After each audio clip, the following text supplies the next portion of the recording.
Sa una nga pagkari ni Jesus, na Kristo, isa siya kasimple nga tao, namatay sa Kalbaryo, nga may korona nga tunokon. Apang sa isa kadlaw magabalik siya.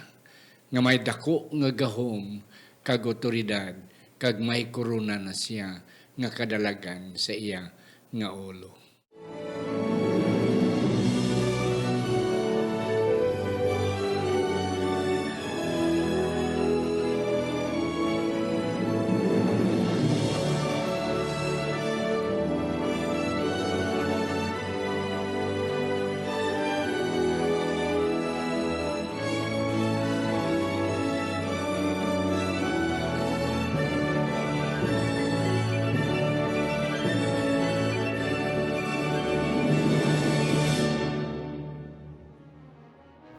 Ang pagtuon subungang simanal nga pag-usisa, pagtalakay, pag-review o kon pag-siding sa atong nga leksyon sa eskwela sa Batika kag ginadala sa inyo sang Media Ministry Department sa atong iglesia diri sa Central Philippine Adventist College diri sa Alegria Murcia, Negros Occidental, Philippines.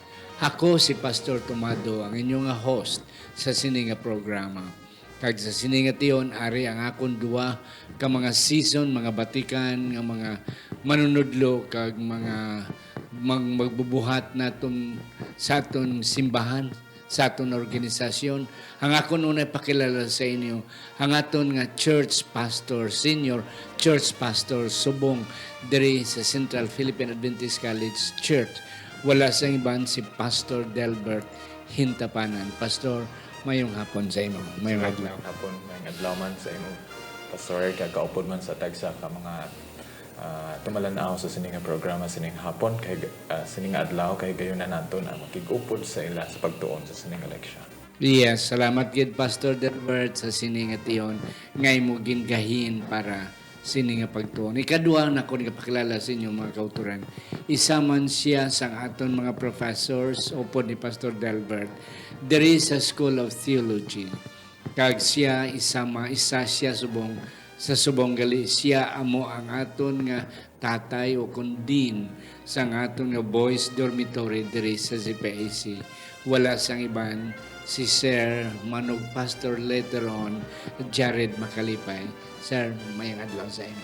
May adlaw Pastor, may adlaw sa tanan, Pastor Delbert, Pastor Tomado, and may adlaw man sa tanan naton nga nagalandaw kag nagasunod sa amo nga programa. Thank you gid gentlemen sa inyo nga pag-accept sining panghangkat nga magatuon kaganami sang aton nga leksyon karon makauturan sa nagligan nga semana aton gitunan kung paano nagmadinalagon si Jesus kag paano man nga naperde o kung nalupig si Satanas. Karon mga kauturan ang aton tunan ang a destiny, a moment of destiny, ang aton palakadtuan, ang aton palabuton, mga kauturan, ano ina ang aton palabuton. Kag, salamat nga ang Diyos magaupod sa aton. Aton na naiduko ang aton mga ulo, mga utod sa pagpangamuyo. Sa siningation, ginoyari kami nagapalapit sa imo. Nagapasalamat sang dako nga bugay kag grasya nga amo nabaton hindi lamang karon nga adlaw apang sa nagliligad nga mga tinion kag sa mga palabuton. Amon ginatugyan ini nga pagtuon sa imo sa siningation kabay pa nga amon mahangpan kag amon ini mabalon sa amon tagsa ka iglesia kag mangin man nami ang amon nga pag-alagad sa imo tub-tub gid sa imo nga pagbalik sa ngalan ni Ginoong Hesus nga amon manunobos. Amen. Amen. Hakon mga bayon si Sir Jared pagbasa sang aton nga sadsaran nga teksto mga utod. Okay, ang aton nga sadsaran nga text subong nga adlaw makita sa Bugna kapitulo 14 bersikulo 14 tudtub sa 15. Diri nagasiling niya nagtulok ako kag yari karon ang panganod nga maputi kag sa ibabaw sang panganod nagalingkod ang isa nga kaangay sa anak sang tao nga may purong-purong nga bulawan sa iya ulo kagalab nga matalom sa iyang kamot.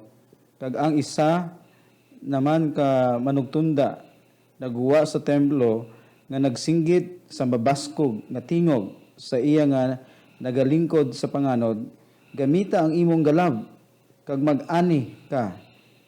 Kay nag-abot na ang takna sa pag-ani, kay ang alayon sang duta luntay na. Amen. Thank you, Gid, Sir Jared. Hangaton nga leksyon, nagahambal, nga there will be a time. May aragid panahon nga ang tanan matapos. Amo ni ang aton nga teksto nga naghambal. And then another point, Pastor Delbert and Sir Jared, kanami bilas ang Ginoo kay halin gid sa ginsugoran. Hasta bisan subong siya gid nagapakighambal sa iyang mga katawhan. Kag nagaapila nga time will come, abot ang panahon nga mag-abot gid ang pag-ani. Sa kay kung hindi mo anihon, maruntay na. Sa atong bakong magruntay na, hindi na mapuslan, magkaladagdag na. So, hindi mapunggan ang pagpangani, hindi mapunggan. Ang balon, mga sunod lang tabulan mga ni, no, it's not. So, ang atong leksyon subong is speaking about harvest. Pero ang kanami lang niya kay before harvest, ginahambalan na kita. Sir Jared, do you have some more about our introduction? Katahong pastor, kay atong ang lesson nagahatag sang ideya o sa isa ka picture ba nga daw the same sa farmer. Oo.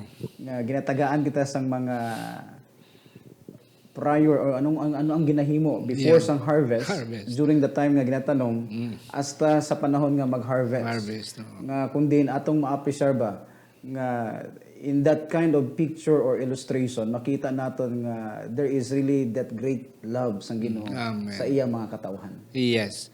Pastor Delbert, nagdako ka sa talamnan. Ano ang imo sinimambal may tungkol sa atong nga leksyon? Ang ato leksyon, Pastor, hanugod siya sa pagtanom kag pag-ani. Actually, nagsugod bigay siya sa seeds. Seeds. Mapili ka kung anong klase sang binhi ang imong patubuon. Kag sa pagpatubo mo sang binhi, may mga stages kag timing kag ginabantayan hasta nga ma-identify, makilala nimo nga alam niyo na ang imong gitanom. Yes. And that's it. Kag ang isa pa gid ka punto bala Sir Jared, Pastor Delbert, nga kung may pagtanom, may pagani. Na di saya atong ginambal kay nga hindi mo ni mapaiway ang pagani. Or else perdi ang imong kwan, wala pulos ang imong pagpinanom. Yeah, Pastor, may kadug ka. Kay una-una base, ano imo tuyo nga nagtanong ka? Gani, oo. So, correct. umakadto kita sa anya na. Kay kabudlay man na nga matanong ka, nga wala man lang Gani. interest. So, correct gid mga kutor. Amo man na si Kristo nagtanom sang binhi sang kamaturan, nagatubo ina nga binhi sa aton. A day will come, mag-aabot gid ang pagani. Sa aton nga Sunday, Sir Jared, eternal choices. Ang isa ka punto rin ako nakita, ang pagpili. Ano ni siya nga klase pagpili ang ginahambalan diri sa sini naton nga Sunday nga election.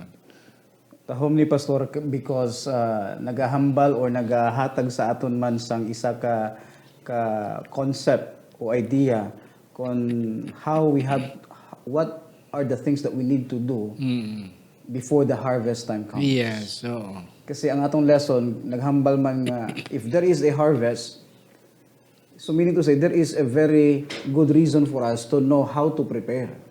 Preparation is very important if there is a harvest.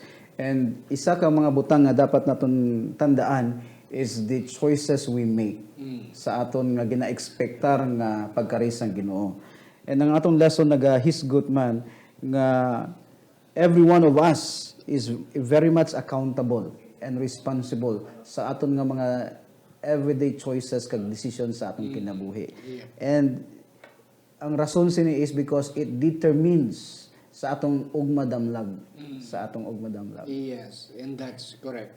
Pastor, ang atong nga leksyon blasa sa semana is about Revelation 14. Bugna 14. Kagti ang bugna 14 nga ara maabot ang nagapungko sa trono nga anak sang Dios nga may iya siyang kagarab.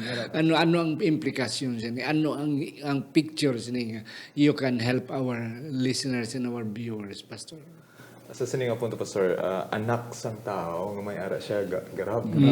So, si Ginoong Jesus nga nagakari sa pagkuha na sang atong mga nagdesisyon sa ilang kabuhi, nagpili sa ilang kabuhi sa pag-alagad sa iya bilang Ginoo. Yep.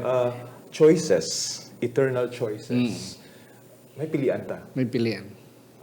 Kung pilion ta si Kristo or against sa kay Kristo. So, kung magpili ta sa kay Kristo, may ara man gyapon na palabuton. Maayo nga palabuton. Kung pilion ta batok sa kay Kristo, may ara man gyapon na palabuton. Kag hindi maayo nga palabuton.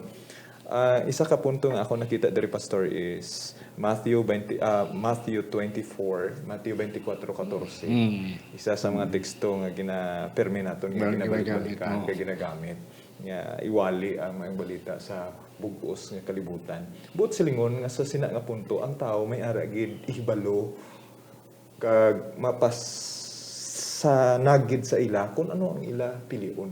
Supposed to be dapat kay sa mga farmers, Pastor, for example, gusto ko sang hybrid or kung gusto ka may napilian ko nga nami nga mga binhi, for example sa pill rice, pero ay man ko sang abilidad nga magkadto didto kag ma-obtain ako ng ina nga klase sa mga binhi, so hindi ko man gyapon na matanom.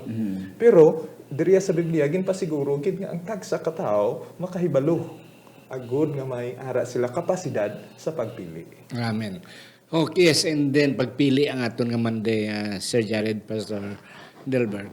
Ang isa ka punto diri aton kinanambalan nga ang paalan niyon, ang pag-ani hindi mo mapaiway. Okay. Magabot ang time sa pag-ani gid niya. Or else walin way ka sang anihon. So ang punto diri nga before kay na mentionar ka nga before sang ani may ara kita pagpili. Kay hindi mo mapalamtang, hindi mo paiway ang pagani. So amo ni siya nga kung nagpili kita sang husto ang aton nga ani manami.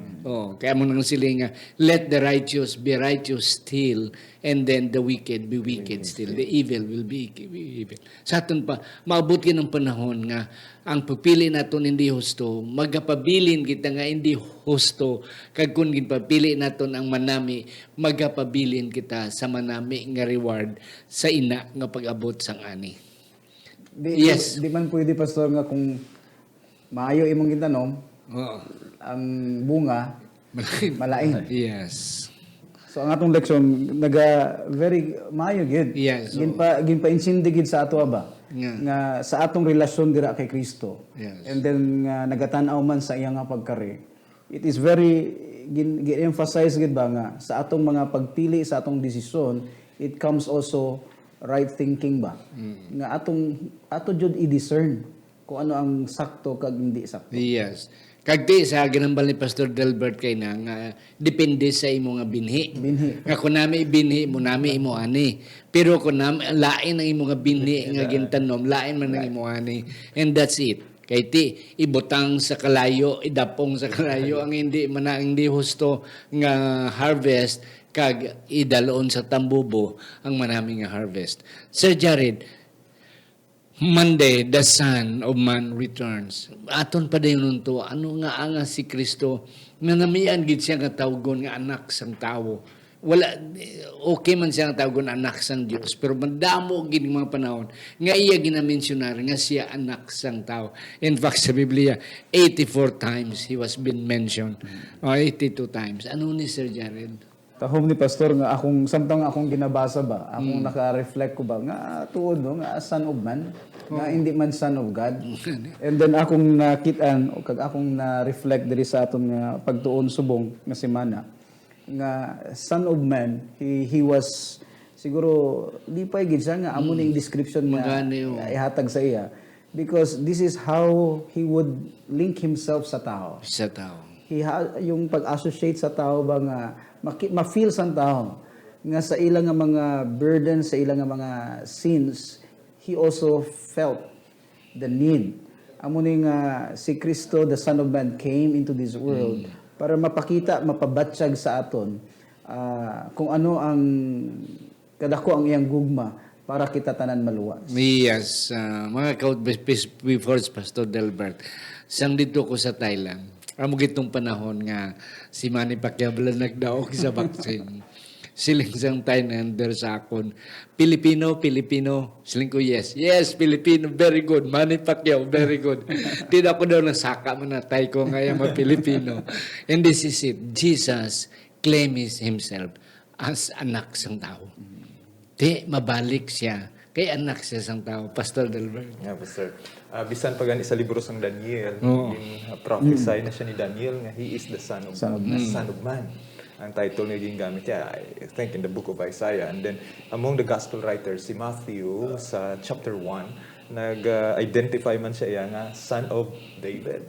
So si David tao, and then Jesus gusto niya nga gamiton ang title pero ni nga son of anak siya sang tao.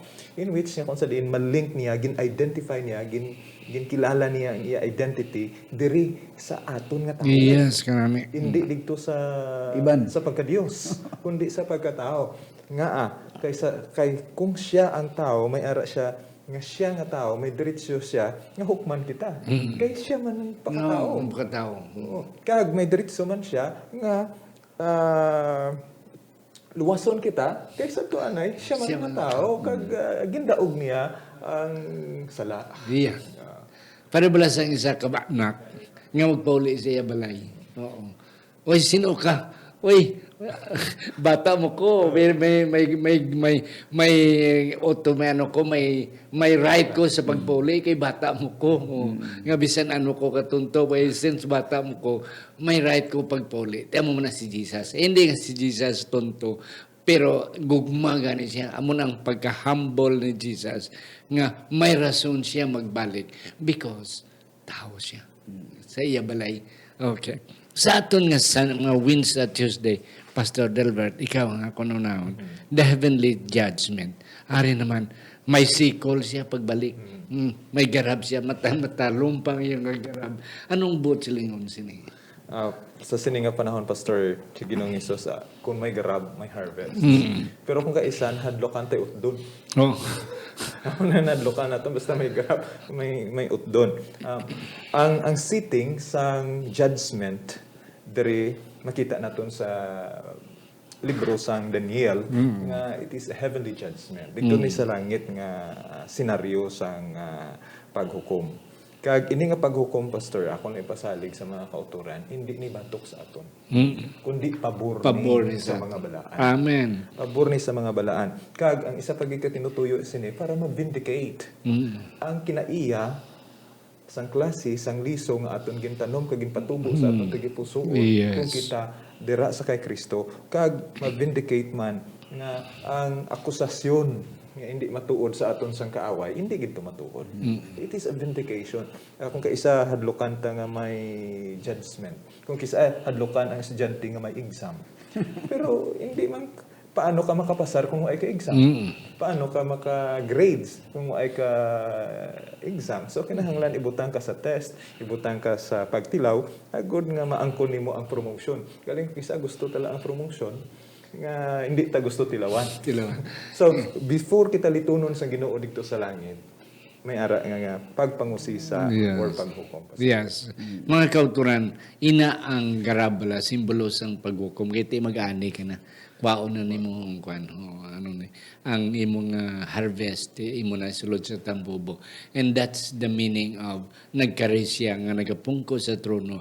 May bulawan nga korona, kag may matalom nga garab. Yes, Sir Jared. Ano pa di ang punto nga nakita niyo? Yes, Pastor. Ang sa akong na-reflect diri, very practical lang ba? Nga akong naintindihan nga sometimes ang iban daw nahadlok iba ang mga gihambal ni Pastor.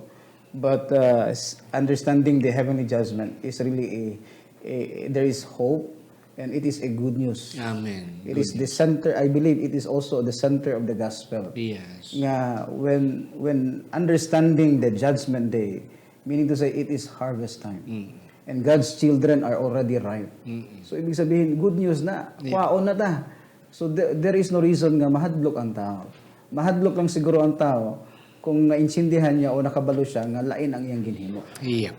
Lain ang iyang gini. Kag bisan sa mga farmers, kamo mga autoran nga mga nagatalanom sa panahon sa harvest, ya lipay na gini.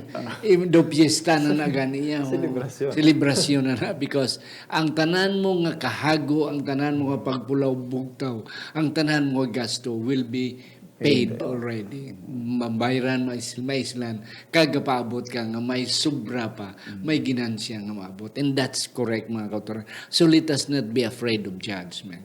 But let us rejoice because everything will be ended and we have the rewards already. Yes, pagkauna ka rin ni Kristo, Pastor Delbert, isa siya ka-humble na tao. Kaginlansang, ginbiyay-biyay siya, kaginlansang pa sa krus as criminal. Ang iya corona is a crown of thorns. Karon niya, he will be coming with a victory, of crown of victory. Yes,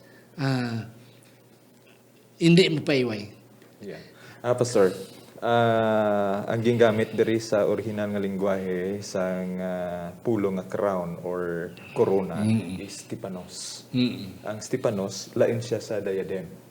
Ang diadem ay ang harianon nga corona.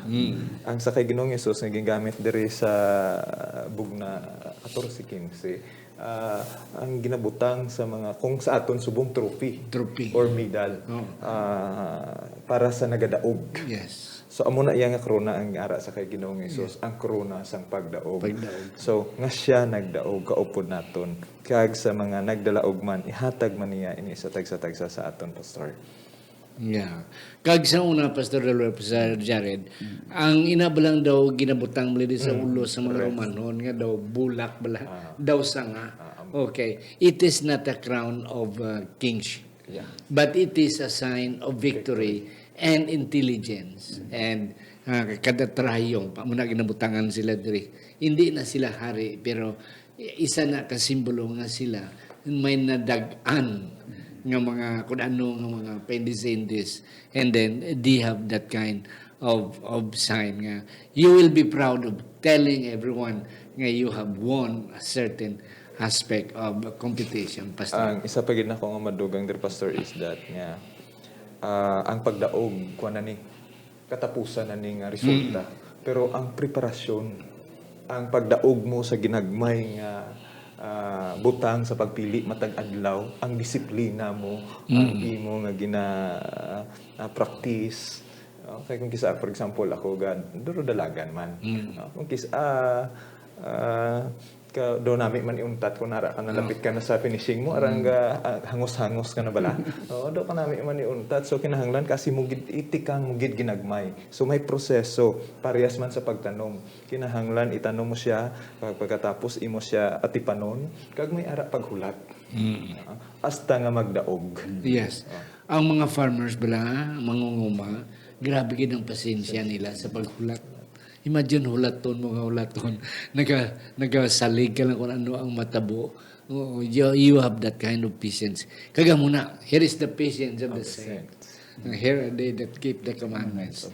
Okay. Yes, Sir Jared. Dahon, Pastor, kasi ang ginbutang dira nga ultimate reward is gipakita is the crown.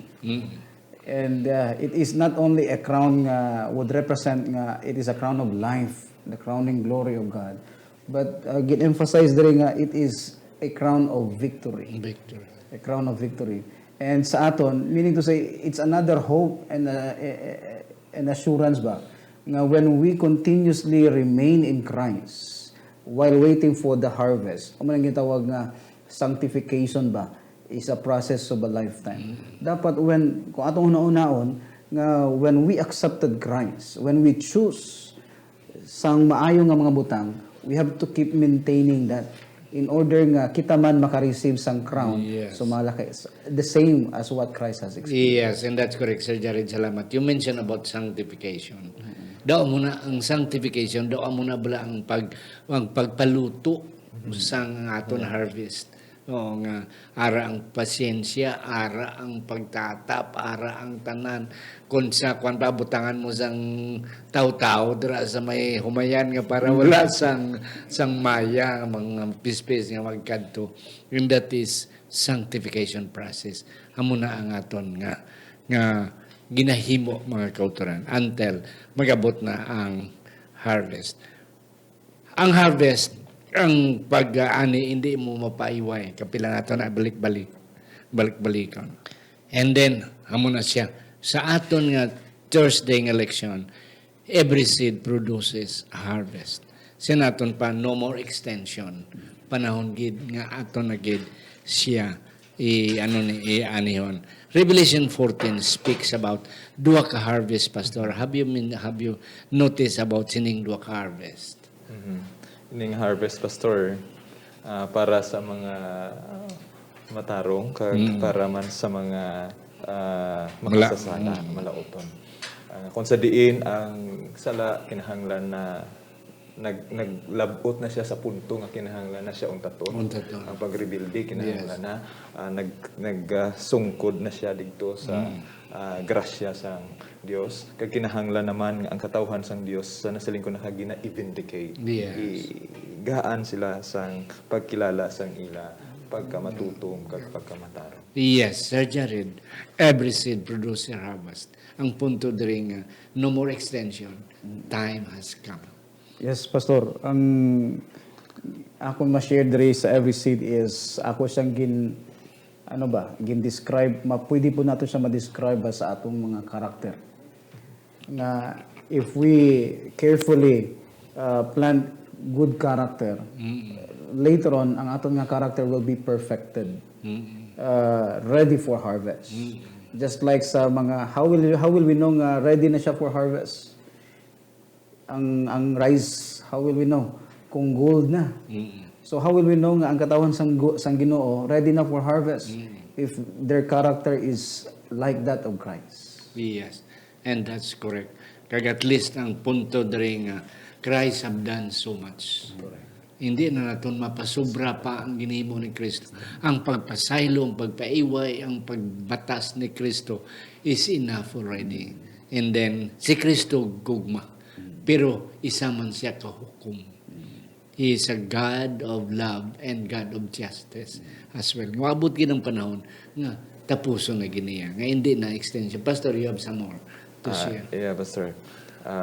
Kaya kung magpadayon lang na siya nga hindi matapos, hindi man matagaan hustisya ato ang mga matapos. And that's correct. And amo na magturan natong napaabot nga maapaot ginang panahon nga there will be justice. Okay. Mga utudway na kita sang panahon, kabay pa nga, aton gid na talupangdan kag amo na hatag sa inyo ang tanan nga mga manami nga mga punto nga dapat naton hibaluon kag dapat naton husisaon sa aton nga leksyon. Ako na pagabayon si Pastor Delbert and eventually si Sir Jared sa ilang last word ninyo, Pastor. Sa aton mga kauturan kag tumalanaw, so kinahanglan naton pilion karon ang maayo nga binhi nga aton ipanggas kag aton atipanon tubtob nga magtubo siya kag maglambo agod nga maaman siya sa tion sa ani. Yes, thank you, kid. Yes, Sir Jared. Yes, ang akon nga last nga mahatag sa aton nga mga nagasubaybay sa aton nga programa, na we cannot really do away with the harvest. Harvest season will come. And when that time come, only those whose life and whose character is perfected in Christ will be able to receive the crown of life. Yes. The victory of life. Mga kauturan, hindi ginaton mapaiway ang pag-ani.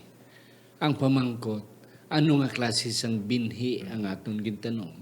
Kaya ang aton leksyon, kaya ang aton eksperyensya bilang mga mangunguma, mag-aabot gid nga ang aton manami nga klase sang binhi, mag-yield o kung mag-ani kita sang manami nga mga alanyon. Pero kung ang aton gintanom nga binhi, hindi manami, amo man na magabot ng panahon nga wala gid kita anihon. And that's also the same sang aton Ginoo kay ang bugna 14 nagahambal nga mabalik siya nga may ara siya nga sikol o kun garab sa iya kamot para pagani. Andang bala kita mga kauturan. Kabay pa. We have still time. Tanom kita sang sakto nga binhi sa aton na pag-alagad sa Ginoo and eventually pag-abot ni Kristo, we will rejoice because He will give us the reward of life. Hakon pagkambayon si Pastor Delbert sa pagduko sa aton mga ulo. May gugmaon kay dalang panamon nga may ginapasalamatan ka o Dios sa imong mga saad sa amon. Salamat sa imong mga pulong o Ginoo.